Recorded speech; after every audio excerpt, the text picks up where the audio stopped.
Bom dia, então. Dia hoje? 20? 21? 21 de novembro de 2018, aula de embriologia geral, das turmas 23A e 23B da nutrição. Hoje nós vamos falar de métodos contraceptivos, ok?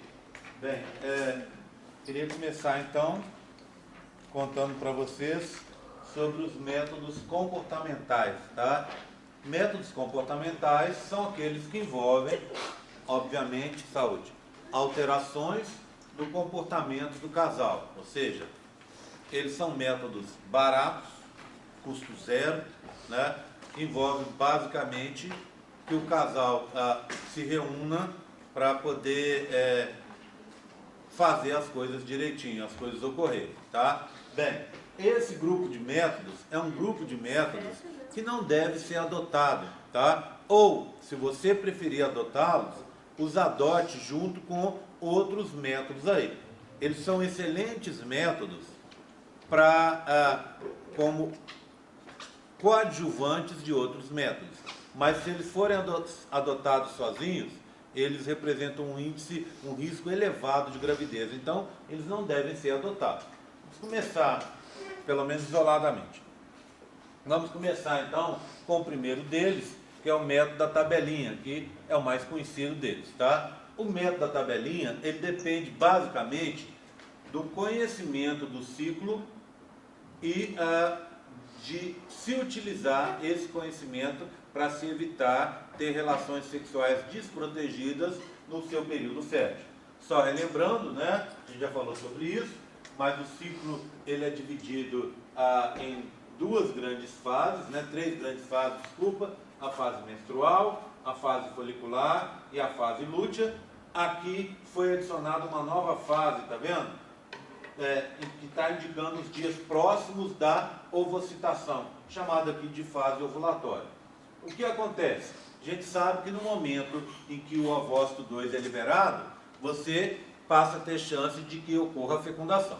Tá? O ovócito 2, com ciclo médio de 28 dias como esse aqui, ele é liberado então no 14º dia. Tá? Lembrando que se o seu ciclo não é de 28, você vai ter que fazer o cálculo, eu vou mostrar daqui a pouco, tá? Bem, então você libera o ovócito 2, ele fica vivo durante 24 horas, tá? Então ele fica vivo durante 24 horas. No ciclo de 28 ele é liberado no 14º. O que acontece? Você tem que se prevenir 2 dias depois, nesse caso aqui, de uma tabelinha típica, tá? Do método ritmo típico, você vai se prevenir alguns dias depois e alguns dias antes. Nesse caso aqui, a pessoa optou por se prevenir 2 dias antes e 2 dias depois, tá? Bem, por que 2 dias depois? Para ter um pouquinho mais de segurança, certo? Porque se você ovocitar exatamente no dia 14, saúde, ele vai viver até seu ovócito 2 até o dia 15. A chance de fecundação está só nesse dia e até o dia 15, tá? Se não, ele morre e acabou. Só que você põe uma folguinha além para ter uma garantia de uma pequena modificação que tiver aqui, você tem um dia a mais. E põe dias a menos. Esses dias a menos, eles são baseados no período de vida dos espermatozoides. Ou seja, a menina teve uma relação sexual ontem à noite. Se ela for ovocitar amanhã, os espermatozoides ainda vão estar vivos dentro do trato genital dela. Tá? Se ela teve uma relação desprotegida ontem, os espermatozoides vão ficar vivos. Por isso, tem que se evitar ter relações desprotegidas nos dias anteriores. Quantos dias anteriores? Em torno de pelo menos uns 3. Tá? Por isso, esses 2 dias aqui, isso aqui é uma figura que eu peguei da internet, ainda tem um grau elevado de insegurança, tá bom? Você deveria deixar pelo menos até o dia 11 aqui, ó, ou como faz alguns métodos de tabelinha, deixa-se 5 dias antes. Então você teria aqui mais 1, mais 2, mais 3, mais 4, mais 5, do dia 9 para frente, e deixaria 4 dias depois. Tá? Problema de você deixar tantos dias assim, que são 10 dias, né? Dia fértil, 4 dias depois daria 5, 5 dias antes daria 10. Então você teria que deixar um grande número de dias sem ter relações sexuais, ou se tiver relações sexuais, tem que ser protegidas com camisinha, por exemplo. Tá? Então, é complicado, certo? Bem, vamos só passar, eu mostrar para vocês como é que você faz um cálculo. Esse é um cálculo típico, tá? Bem real. O que acontece? Nós temos alguns meses aqui, certo? Estão indicados os dias da menstruação e o total do ciclo. Aqui, ó. Então, os dias da menstruação estão riscados aqui. Você sempre conta o primeiro dia até o próximo e assim por diante. Então, nesse primeiro ciclo, olha aqui, ó, a pessoa menstruou no dia 1º, depois vai menstruar no dia 30, ou seja, é um ciclo de 29. Tá? Aí, ó, o segundo foi de 30, o terceiro de 28, o quarto de 31, o quinto de 32 e o sexto de 31. Tá vendo? Tem variações. Isso é normal, não é nada demais. O que você faz? Pega todo mundo, divide pelo número de meses, deu um ciclo aproximadamente de 30 dias. Se você fizer a conta e fizer essa divisão, você vai ver que não dá 30 dias exatos. Por isso que você tem que fazer esse cálculo durante vários meses. Aqui a gente está falando de 6 meses.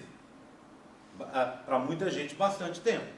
Mas isso deve se prolongar, você deve fazer muito mais, para você ter mais ou menos uma certeza. E sempre vai ter 29,2, 29,6, 29,8, tá vendo? Então vai ter sempre uma vírgula depois, para dizer que, por exemplo, 29,8, você vai estar ovocitando entre o dia 29 e o dia 30, mais ou menos, certo? De cada ciclo que você está esperando. Então, quanto mais você fizer, mais segurança você tem. Mas veja bem, o grande problema do método, desse método, saúde, são as alterações. Então, aqui você estaria com a média de 30, normal, medido durante 6 meses, tá? Depois aconteceu um estresse, algum problema, você ficou doente, ou por razões que às vezes psicológicas, ou que a gente nem consegue identificar, o seu ciclo mudou. Ao invés de 30, como você estaria esperando, ele baixou para 28, ou ele aumentou para 35, tá vendo? Então você tem uma alteração que é normal. É normal, é da fisiologia feminina e a gente não pode ficar assustado com isso, tá? Agora, se você se baseia nisso, dizer assim, olha, eu a cada 30 dias eu vou menstruar. Vou começar, a cada 30 dias eu vou citar, vai ser meu dia fértil. Então hoje, por exemplo, dia 21, você pegaria o calendário e contaria 30 dias, tá? Se seu dia fértil, se você está começando a menstruar, se você está vamos fazer a conta aqui, se você está no começo do ciclo, então, se o ciclo é de 30 dias, você tiraria 14, que a parte final do ciclo é constante, concorda comigo? Então daria 16 dias, saúde. Ou seja, se hoje é dia 21, você contaria 16 dias para frente e teria o seu dia fértil. Não é assim que faz a conta? Não é? Então se é 30 menos 14, porque a fase secretória é constante, daria então 16. Se você menstruou agora, o que acontece? 16 dias para frente seria seu dia fértil. Tranquilo. Você poderia fazer a tabelinha assim, evitando ter relações sexuais desprotegidas nesse período. Só que você pode mudar de uma hora para outra. Seu ciclo pode mudar de uma hora para outra. E aí fica difícil de você ter uma previsão. Por isso esse método não pode ser adotado, tá? Infelizmente, é um método que é propagandeado aí pela igreja e é um método que corre um extremo risco de ter falha. Tem muita gente que adota só isso aí, porque o padre falou que é assim que tem que ser, etc, etc, né? Outro dia eu estava vendo como as pessoas começam a ver que o negócio não funciona bem. Ontem eu estava vendo isso. Fui procurar um negócio sobre o método de Billings, aquele do muco cervical que eu vou falar em seguida. Aí eu achei aquele negócio lá dizendo as maravilhas do método de Billings. Eu olhei e falei, maravilhas? Aí fui olhar, né, quais eram as vantagens do método e não tinham coisas ali que realmente não eram verdade. Aí eu entrei no site. O que era? Um site de uma igreja, dizendo que era o melhor método, o método mais seguro para você não ter filhos, um método natural, 100% à prova de erros. Eu falei assim, opa, tá errado, tá esquisito, não é? Entendeu? Então assim, é uma coisa absurda. Absurda. Porque o que acontece? Qual que é o problema de você tomar uma pílula anticoncepcional? Você está indo contra preceitos religiosos. Quais preceitos? Não existe preceito religioso, né? Você está tomando um medicamento, tá certo? O que se faz? Por que então se cria um caso com isso? Talvez por achar que tomando a pílula anticoncepcional acontece duas coisas, né? Duas coisas. Primeiro, você tem liberdade em relação ao seu corpo. Ou outro método que a gente vai aprender. Você tem liberdade em relação ao seu corpo, a usá-lo como você quiser. E muita gente não quer isso. Tá? Segundo, a pílula anticoncepcional, gente, sem mentira, não sou eu que estou inventando isso. Ela é responsável, grande responsável, pelas meninas estarem aqui. Olha aqui, ó. Olha essa turma, nós temos hoje 3 meninos, é isso? 3 meninos. O resto tudo menina. Tá? Se fosse em outra época, vamos dizer, as pílulas foram inventadas aí final da década de 50, início da década de 60, foram popularizadas na década de 70. Antes disso, não tinha menina na sala de aula. Até tinha, mas era muito pouco. Por que era muito pouco? Porque essa época, com a idade de vocês, eu estou vendo gente falando aqui que tem 19 anos, 21 anos, etc. Está vendo mais cedo?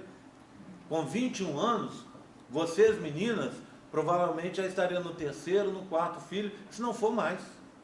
Tá? Por quê? Porque se casava cedo e se tinha filho cedo. Nada contra casar cedo, você pode já estar casado aí, não tem problema. Te afeta em nada. O que talvez te afete o seu planejamento é você ter filhos nessa idade. Entendeu? Que ficaria tremendamente complicado, imagina.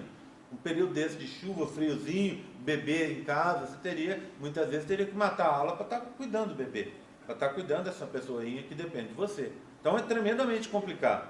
E isso, de certa forma, a pílula anticoncepcional, os métodos anticoncepcionais que a gente vai ver hoje, mudaram o mundo. Tá?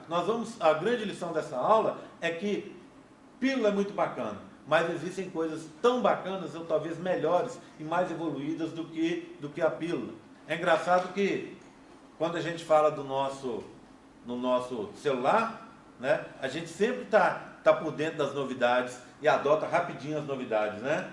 Agora, em relação a coisas muito mais importantes, o método contraceptivo, muitas vezes a gente não adota, a gente deixa para lá e segue a cartilha das nossas avós, né? Que na década de 70 usavam um anticoncepcional, né? E que falavam que ele dava esse e esse problema, e que o bom era o anticoncepcional. Se você fala que existe outro método, você fica, né? Se você fala que você pode emendar as cartelas, a pessoa fala, mas eu vou ficar doida, tá? Então tem sempre esse tipo de coisa que às vezes deixa a gente sem poder aproveitar das coisas boas que oferecem os métodos contraceptivos. Entenderam então?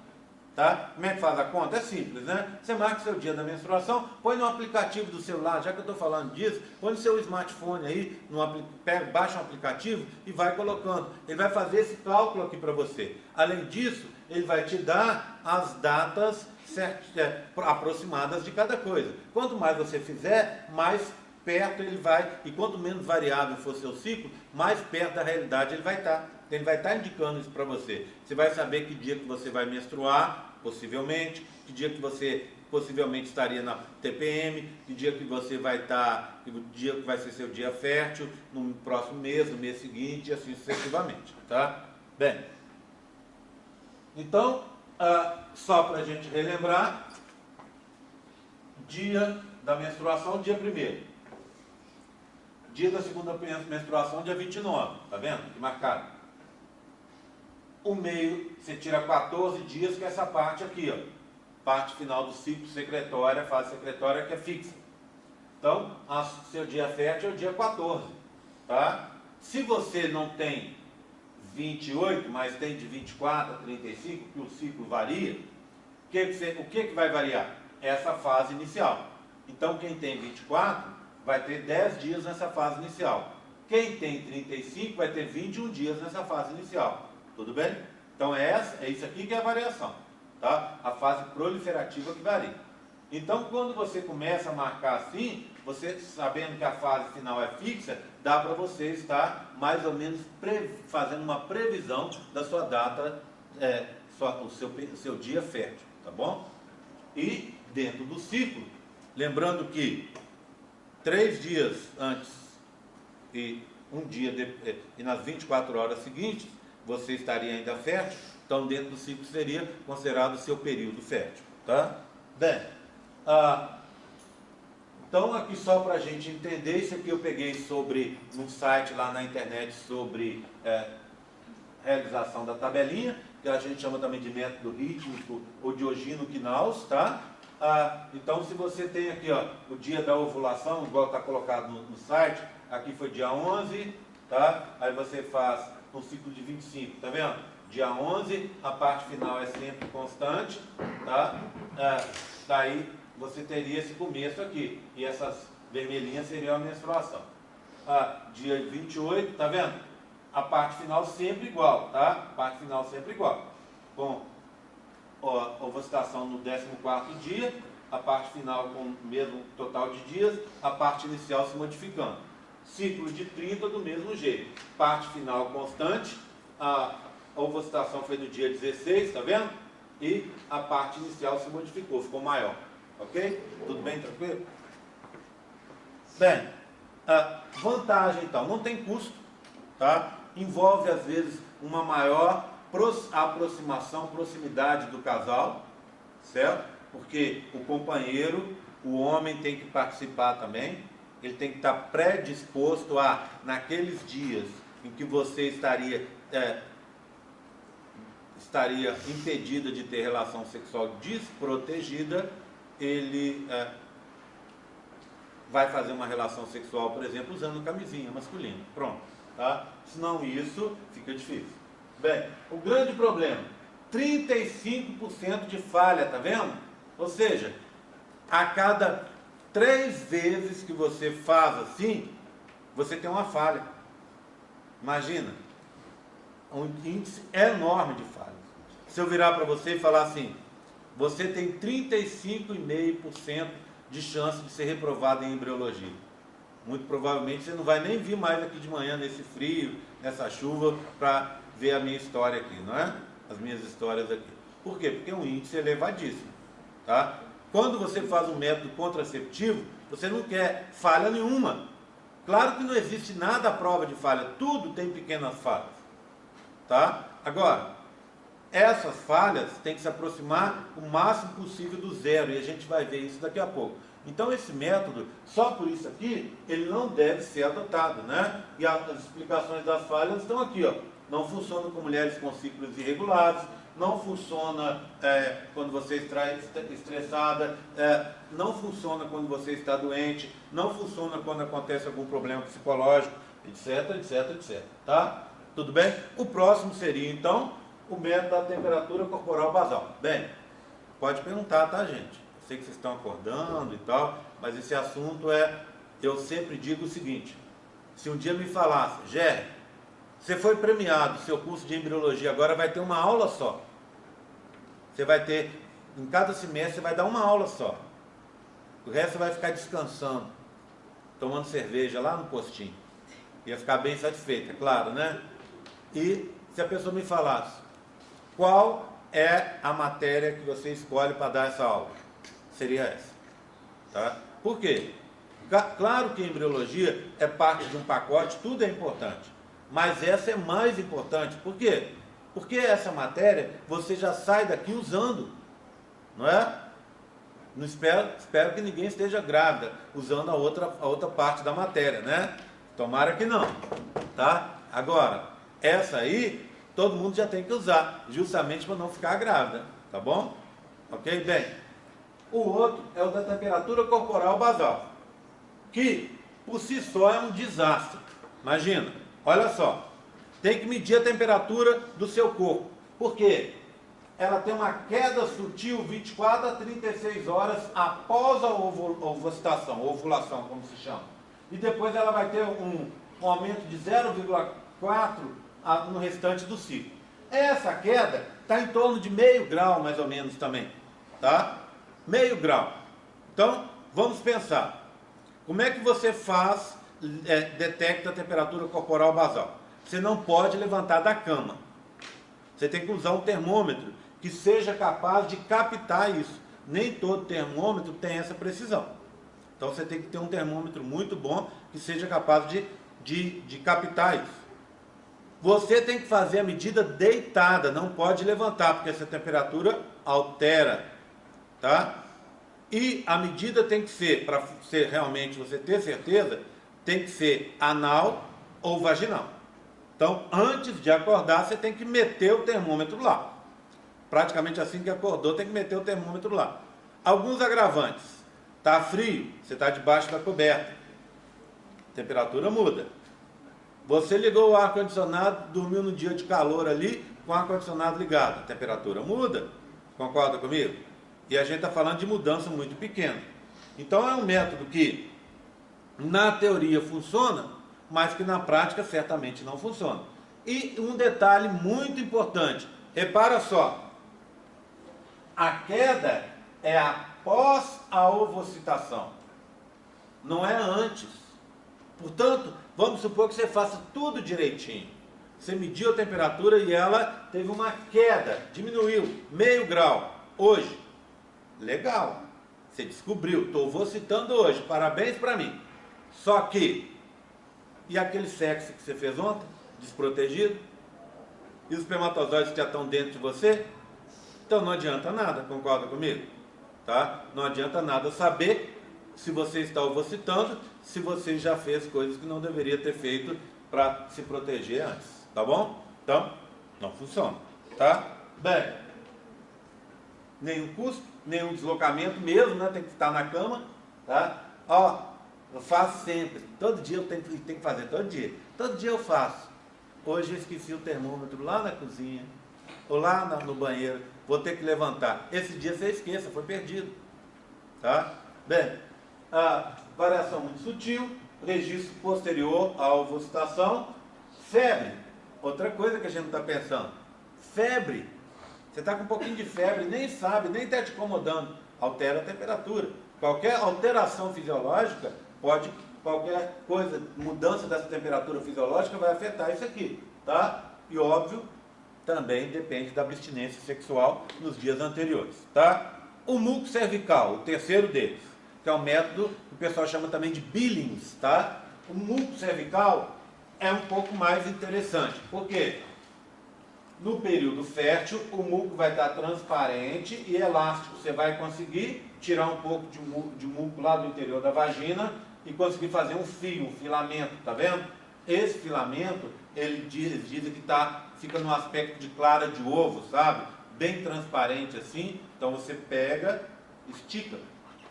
Consegue fazer um filamento até de 2 centímetros, tá? Bem, por que isso acontece normalmente? Porque essa alteração no muco cervical é para recepcionar o pênis e os espermatozoides. Porque você, por que você está tendo dia fértil? Para ter um bebê. Seu organismo todo mês se prepara para você ter um bebê. E você veio na Terra para isso, não é verdade? Tá? Já que você está se preparando todo mês, né? Brincadeirinha, mas é o seu organismo que se prepara para isso todo mês, tá? E aí o que acontece?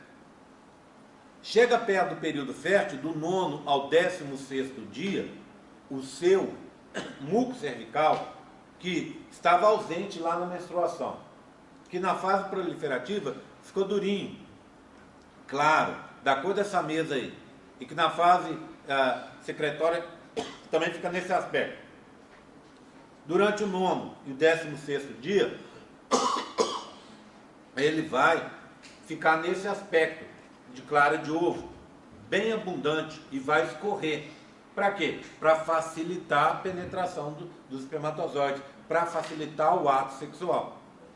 Então é uma preparação do seu organismo no período em que adianta ter espermatozoides lá dentro, né? Porque você vai estar ovocitando. Tudo bem? Bem, aqui eu tenho então essas alterações, tá vendo? Olha, no período menstrual não tem nada, porque o seu fluxo menstrual lava tudo, né? Aí ele vai ficando pegajoso. Olha aqui, ó, cremoso, tá vendo? Ó, tá? E aqui, ó, perto do seu dia fértil, olha lá, ó, ele vai ficando, você consegue fazer um filamento, tá vendo? Ó, olha aqui, ó, olha a mão aberta aqui, tá vendo? A diferença é muito grande daqui para cá, tá vendo? Né? A diferença é grande. Então o que acontece? A cor é leitosa, tem uma consistência de uma loção, de um creme antes, e depois ele parece realmente uma clara de ovo, tá?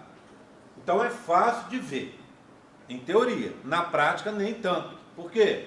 Porque na prática alguns fatores podem influenciar isso aí. Por exemplo, você pode estar com um corrimento, alguma coisa pequena, que nem faça diferença para você, que não note, que não dê coceira, etc, etc. E isso pode, de certa forma, confundir você na hora dessa observação, tá? Mas, razoavelmente fácil de fazer, se tudo estiver bem, é funcional, tá? E imaginando que ele começa sempre antes, né? Ele vai começar antes. Olha a diferença aqui, ó. Desse aqui para esse de cá, tá? Mas tem um problema, um probleminha. Não, do dia 9 para frente, não é que ficou assim.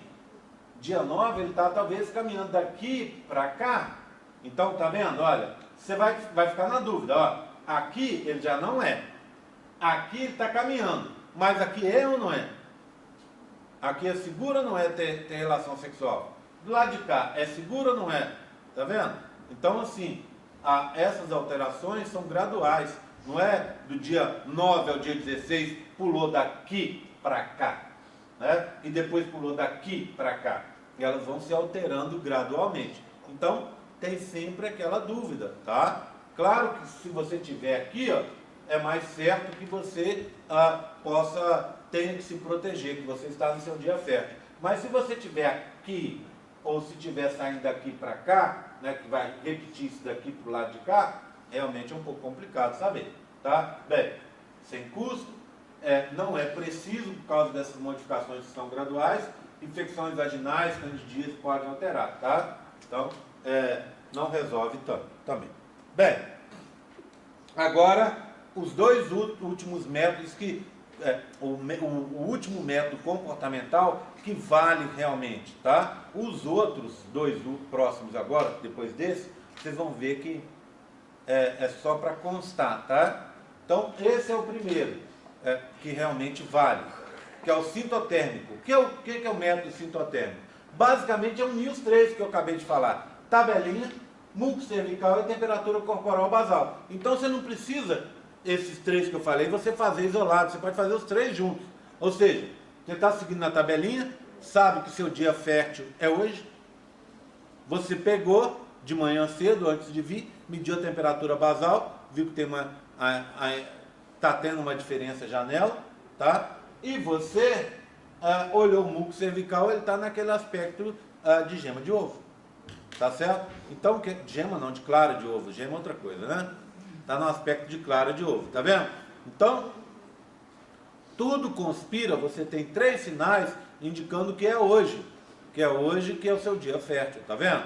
Além disso, esse método aqui, você pode adicionar a ele várias outras coisas.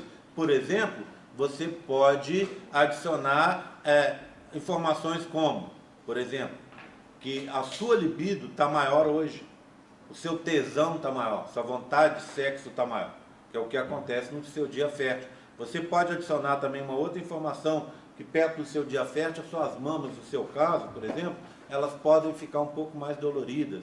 Então, tudo isso são informações que vão dar mais subsídios para que você saiba exatamente como proceder durante o seu mês, aí, durante o seu ciclo, tá bom? Então, é um pouco mais seguro, porque você está juntando informação de 3 métodos, tá? Mas, ainda assim, cada método tem um problema. Não é impossível que aconteça um erro na tabelinha, a gente viu 35% de erro. Também aconteça um erro de julgamento do seu muco cervical, não é difícil. E a temperatura corporal basal nem se fala. Portanto, você tem 3 métodos que têm um índice elevado de falhas e que podem levar a falha, você está juntando os 3 para fazer um só. Ainda assim, não é uma segurança grande. Por isso, método comportamental, abandone. Ou, se por acaso for adotar, não adote sozinho, tá? Mesmo que seja o sintotérmico, tá? Porque senão o risco é grande de uma gravidez indesejada. Tá bom? Oi. Eu posso, por exemplo, você perguntar assim na prova, quais são as vantagens dos métodos comportamentais? Eu só vou falar que as vantagens é não deslocamento e baixo custo. Você não tem que ter grandes investimentos, né, Carol? E o custo é zero. Além disso, tem uma outra vantagem, que eu já falei aqui, que é talvez aproximar você do seu parceiro, porque o parceiro também tem que ajudar. Não adianta você estar fazendo direitinho e chegar na hora, naquele dia que não pode, o seu parceiro encher sua paciência, né? Insistir para ter uma relação sexual desprotegida, tá vendo? Então o negócio atrapalha, tá? Os dois últimos são esses aqui, gente. Ó, esse aqui, só para vocês terem uma ideia, olha as caras. Eu achei essas caras ontem na internet, achei ótimas. Eu resolvi colocar. Elas já dizem tudo, né? Coito interrompido é aquele de tirar o pênis antes e ejacular fora, gozar fora, tá? Bem, é um problema enorme. Muita gente faz isso. Que de todos que eu falei até agora, é disparado o pior. É o pior deles. Por dois motivos. Primeiro, três motivos. Então, esse negócio já tem três motivos para dar errado, esqueça. Bem, primeiro deles, a ejaculação masculina nem sempre é aquela ejaculação que você consegue precisar. Então você vai aumentando o nível de excitação, e aí ejacula. Só que às vezes você vai fazendo em picos. Você aumenta, diminui, aumentou, ejaculou. Então, isso é difícil da gente prever. Além disso, às vezes o cara ejacula, mas não ejacula tendo aquele orgasmo que o cara soube que ejaculou. Ele pode ejacular só um pouquinho. E não ter nada que seja assim, certo de que ele realmente ejaculou. Isso pode acontecer. Segundo, ele pode retirar o pênis e ejacular ali na vulva da menina. Pronto. Um pouco de sêmen vai cair na vagina. Tá? Mesmo que ele tire e ejacule fora, aqueles, lembra da bulba uretral? Vai levar espermatozoides que estejam no trato genital masculino para dentro pro fundo da vagina. Então, não funciona mesmo. É difícil de controlar, sêmen pode ficar na genitália, não protege, obviamente, contra DSTs. Esse é um grande problema dos comportamentais. Nenhum protege contra DST. Tá? E eu sempre gosto de falar aqui uma coisa, que eu vou repetir agora. Quem vê cara não vê coração. Lembra dessa frase? Das pessoas, nossas avós, nossas mães, e a gente também fala de vez em quando. Tá? Seu namorado pode ser uma gentileza só, uma educação só, né? Gostar demais de você. Mas você não sabe se surgir oportunidade, se ele for numa festa sem você, for no rodeio sem você, porque você está em casa gripada, porque tem uma prova no dia seguinte, seja lá o que for, e aquela bonitona lá der bola para ele, você não sabe como é que ele vai se comportar. Você espera que ele se comporte bem, mas pode não se comportar bem. Do mesmo jeito, a menina pode fazer do mesmo jeito. Concorda comigo? Então a gente não sabe, não tem 100% de certeza como as coisas vão acontecer. Por isso, você confiar 100% na pessoa, a ponto de ter relação sexual desprotegida com ela sempre, é um risco. Considerando que uma camisinha custa nada, né? E a pessoa pode muito bem acostumar a ter relação sexual protegida com a camisinha pode pegar no postinho de saúde, nas próprias festas tem, pronto. Né? Então é um absurdo você ficar confiando nesse tipo de coisa. E o último dos métodos, esse aqui, é a amenorreia da lactação. A amenorreia é não menstruação. Por quê? Porque durante esse período a mulher está amamentando, está produzindo um hormônio que chama prolactina, e esse hormônio bloqueia o ciclo. Ele vai agir lá em cima bloqueando FSH e LH. Ele age bloqueando na cabeça da menina. Esse método é um método que não é natural, mas ele não é 100%. Ele te dá uma proteção provavelmente de 70% desse período, se você estiver alimentando o bebê só com leite, você estiver naquele período de amamentação e dando só leite para o bebê. Tá? Então tem que ser amamentação exclusiva do peito. Mas não é total. tanto é verdade, você pode perguntar na sua família, né, perguntar para suas mães e tal, provavelmente elas vão ser capazes de contar para vocês casos de meninas que estavam amamentando, ou às vezes elas mesmas, amamentando e que ficaram grávidas durante o processo de amamentação. Por isso, só para a gente encerrar, que inventaram a tal das mini pílulas, que foram criadas justamente para acabar com essa chance de 30% da pessoa estar grávida nesse momento, de engravidar de novo nesse momento, tá? Então, a base é isso. Funciona porque a prolactina age, tá? Agora, ela não é 100%, tá bom? Não é 100%. Antigamente, os nossos avós, por exemplo, tiveram muitos filhos, elas ficavam, era muito comum estar grávida nesse período aí, né? Inclusive, se evitava ter relação sexual o máximo possível nesse período para não engravidar. Porque a chance era menor, mas se você tivesse, existia uma chance palpável de ter uma gravidez indesejada. Imagina, você está amamentando um bebê com 6 meses de vida, um bebê que depende totalmente de você, e já está grávida do próximo. Não é brinquedo não, né? Tudo bem, tranquilo? Tá? Então, eu vou parar por aqui, vou fazer a chamadinha e a gente segue, tá? Ok? Alguma dúvida?